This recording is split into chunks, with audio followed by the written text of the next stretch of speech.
नमस्कार साथियों, क्या आप जानते हैं श्री कृष्ण ने अर्जुन को सिर्फ युद्ध नहीं, जीवन की सबसे बड़ी सच्चाई भी सिखाई थी। ये वो ज्ञान है जो आज भी हर इंसान के दुख का समाधान बन सकता है। कैसे एक भगवान ने अपने भक्त को मदद की या फिर कैसे एक भगवान अपने मित्र को मदद करता है। आइए इस अद्भुत कथा में जानते हैं भगवत गीता के वो गुप्त रहस्य जो आपके जीवन को भी बदल सकता है। हमें पता भी होता है, लेकिन हर स्थिति में हम उलझ जाते हैं। समझ में नहीं आता कि इस परिस्थिति से बाहर कैसे निकलते हैं और मन को परेशानियों के बावजूद भी शांत कैसे रखा जाता है। समझ भी आएगा और आप अपने आप को बाहर भी निकालोगे, क्योंकि अर्जुन की स्थिति के साथ कृष्ण ने उदाहरण के साथ सीख भी दी है।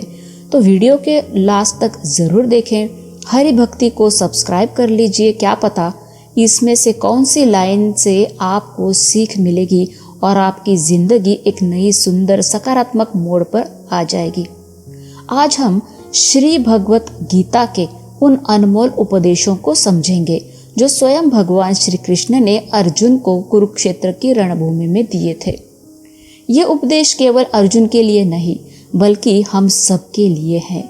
हर उस व्यक्ति के लिए जो कभी अपने जीवन में भ्रम, भय, मोह और दुख से जूझता हो। अध्याय पहले से शुरुआत करते हैं। पहला अध्याय धर्म संकट में जब अर्जुन थे। तो अर्जुन ने जब अपने ही गुरुओं, भाव और बंधुओं को सामने युद्ध भूमि में खड़े देखा, उनका मन मोह से भर आया था। उन्होंने धनुष नीचे रखा था और कहा, हे माधव, मैं अपने ही सगे संबंधियों को कैसे मारूं। तो पौराणिक उदाहरण के साथ ये वही अर्जुन थे जिन्होंने राक्षसों का वध किया, द्रौपदी के अपमान का बदला लिया था, पर जब सामने अपने प्रियजनों को देखे तो वो कर्तव्य भूल गए थे। तब श्री कृष्ण ने कहा था, हे पार्थ, तू योद्धा है, तेरा धर्म है युद्ध करना, मोह को त्याग और कर्तव्य का पालन कर। अध्याय दूसरा, आत्मा और मृत्यु का रहस्य।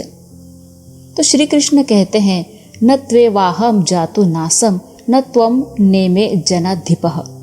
न मैं कभी नहीं था और न तुम, और न ये राजा आत्मा शाश्वत है। अर्थात तुम कभी नहीं थे ऐसा भी नहीं था, या मैं कभी नहीं था ऐसा भी नहीं है। हम सब आत्मा के रूप में कभी न कभी थे, ऐसे भगवान हमको कह रहे हैं। तो पौराणिक उदाहरण के साथ भगवान कहते हैं, राजा भरत जिन्होंने राज्य, परिवार सब त्याग दिया था, लेकिन अगले जन्म में मृग बन गए, क्योंकि उन्होंने एक हिरण से मोह कर लिया था।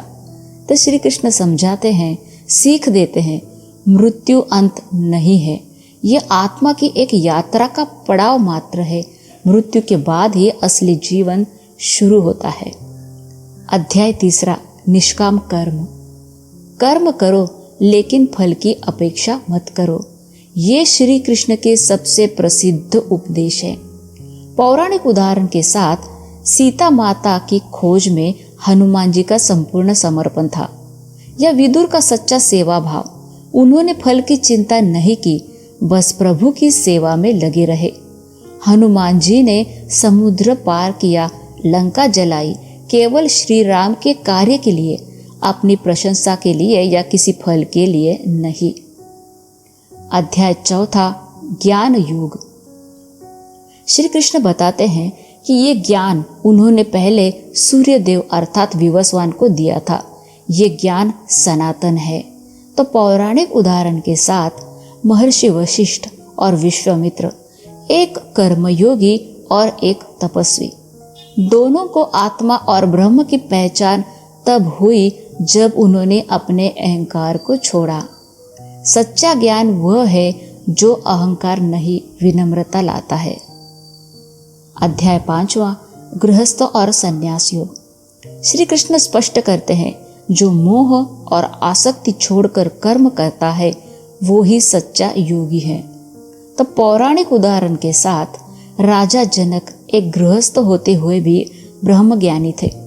वो न्याय करते, राजधर्म निभाते, पर मन में उनकी आसक्ति भी नहीं थी। यही श्री कृष्ण सिखाते हैं, बाहर से कर्म में व्यस्त रहो पर भीतर से शांत और निर्लिप्त रहो। अध्याय 6 ध्यान योग। मन पर नियंत्रण ही योग है। पौराणिक उदाहरण के साथ महर्षि दुर्वासा को क्रोध जल्दी आता था क्योंकि उन्होंने योग का अभ्यास नहीं किया, उनको केवल ज्ञान था। जबकि महर्षि पतंजलि ने योग सूत्र में स्वयं बताया, योगश्चित्त वृत्ति निरोधः, मन की चंचलता को रोकना ही योग है। श्री कृष्ण कहते हैं, ध्यान करो, मन को बांधो और भीतर की शक्ति को पहचानो। अध्याय 7 और 9 भक्ति योग। श्री कृष्ण कहते हैं, पत्रम पुष्पम फलम तोयम यो में भक्त्या प्रयश्चति, अर्थात अगर कोई मुझे प्रेम से पत्र, पुष्प, फल, जल अर्पित करे तो मैं उसे स्वीकार करता हूँ। पौराणिक उदाहरण के साथ सुदामा, उनके पास कुछ भी नहीं था, उनके पास बस मालपुआ और सच्चा प्रेम था। श्री कृष्ण ने उसे भी अपनाया और राजसी वैभव दिया। भक्ति में वैभव नहीं, भाव चाहिए होता है, जो सुदामा जी के पास था। अध्याय 10 और 11 विराट रूप दर्शन। जब अर्जुन ने श्री कृष्ण से कहा, मैं आपके विराट रूप को देखना चाहता हूँ, श्री कृष्ण ने त्रिनेत्र खोल दिए और अर्जुन कांप उठे। पौराणिक उदाहरण के साथ ये वही रूप था जिसमें उन्होंने यम, काल, अग्नि, ब्रह्म, शिव सबको एक साथ समेट लिया था। अर्जुन बोले, हे केशव, आपकी महिमा का अंत नहीं, मुझे क्षमा करे, मैंने आपको मित्र मानकर कभी आपसे बुरा व्यवहार किया हो तो। अध्याय 12 सच्चा भक्त। श्री कृष्ण कहते हैं, जो द्वेष रहित है, जो सभी को अपना मानता है, वो मेरा अत्यंत प्रिय है। पौराणिक उदाहरण के साथ संत मीराबाई, उन्होंने श्री कृष्ण को पति मान लिया, समाज से बहिष्कृत हुई, पर उनका प्रेम श्री कृष्ण के प्रति बिल्कुल भी नहीं बदला। भक्ति में निडरता होती है, शुद्ध प्रेम होता है, हक होता है। अध्याय 13 से 15 तक आत्मा और प्रकृति। श्री कृष्ण प्रकृति शरीर, इंद्रियां और पुरुष आत्मा का भेद समझाते हैं। पौराणिक उदाहरण, नचिकेता ने यमराज से आत्मा और शरीर का भेद पूछा, वो कौन है जो मृत्यु के बाद भी रहता है? तो यमराज जी ने उत्तर दिया, आत्मा। आत्मा एक ऐसा है जो अजर, अमर और अविनाशी है, जो मृत्यु के बाद भी रहता है और जब शरीर कोई धारण करता है तो उसके साथ भी रहता है। अध्याय 16-18 गुण, कर्म और मोक्ष।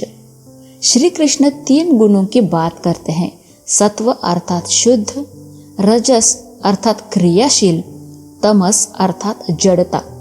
मोक्ष पाने के लिए सत्व गुण को बढ़ाना आवश्यक है। पौराणिक उदाहरण, अत्यंत सुंदर उदाहरण है एक भक्ति की पराकाष्ठा, गजेंद्र मोक्ष। एक हाथी ने जब मगरमच्छ से घिर गया तो उसने प्रभु को पुकारा, तब श्री कृष्ण श्री विष्णु के रूप में आए थे, अर्थात श्री विष्णु ही आए और उसे मुक्त किया। ये सिखाता है जब हम संपूर्ण समर्पण करते हैं तब मोक्ष संभव है, अर्थात स्वयं भगवान विष्णु हमारी मदद करने, हमारी पुकार पर दौड़े आते हैं। तो साथियों, गीता हमें सिखाती है कैसे कर्म करे, कैसे प्रेम करे, कैसे मन को शांत करे और कैसे ईश्वर से जुड़े। ये ग्रंथ केवल धार्मिक नहीं, मानसिक, आध्यात्मिक और सामाजिक रूप से भी उपयोगी है। यदि आपको ये ज्ञान प्रेरणादायक लगा हो तो कमेंट में जय श्री कृष्ण जरूर लिखें। इस दिव्य संदेश को शेयर करें और इस चैनल हरि भक्ति AI को सब्सक्राइब करें ताकि और भी ऐसे आध्यात्मिक ज्ञान आप तक पहुंचते रहे। जय श्री राधे कृष्ण।